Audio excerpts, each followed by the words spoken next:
Comment se comportent les éléments en béton armé sous chargement? Le béton armé, c'est une combinaison de deux matériaux au comportement très différent. D'un côté, on a le béton, excellent en compression. De l'autre, l'acier, très résistant à la traction.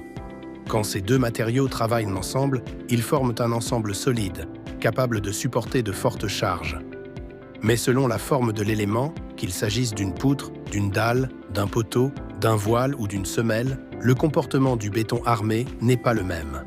Voyons ensemble comment chacun réagit sous l'effet des charges.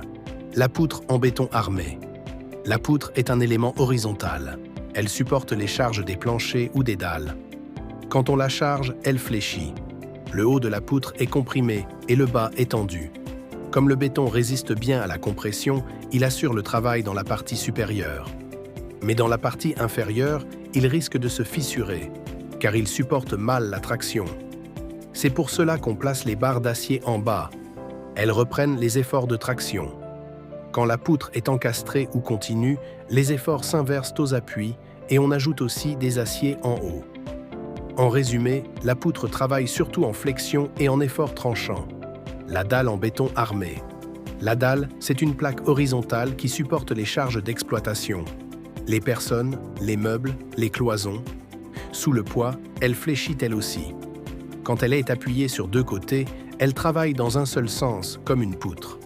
Mais si elle repose sur quatre côtés, elle travaille dans les deux sens. C'est une dalle à double sens.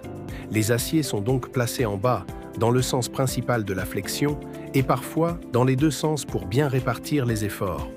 La dalle subit aussi du cisaillement, mais c'est la flexion qui reste dominante. Le poteau en béton armé. Le poteau, c'est l'élément vertical. Il reprend les charges des planchers et les transmet aux fondations. Il travaille surtout en compression axiale. Mais s'il est mal centré, il peut aussi subir un peu de flexion. Le béton encaisse la compression et les barres verticales d'acier augmentent la résistance et la ductilité. Autrement dit, la capacité à se déformer avant de casser. Les étriers qui entourent ces barres maintiennent leur position et empêchent le flambement. En résumé, le poteau travaille principalement en compression et l'acier vient renforcer la stabilité et la sécurité. Le voile en béton armé. Le voile, ou mur porteur, reçoit à la fois les efforts verticaux des planchers et les efforts horizontaux, comme le vent ou les séismes. Le béton travaille surtout en compression et en cisaillement. Les armatures, disposées verticalement et horizontalement, reprennent les tractions et limitent les fissures.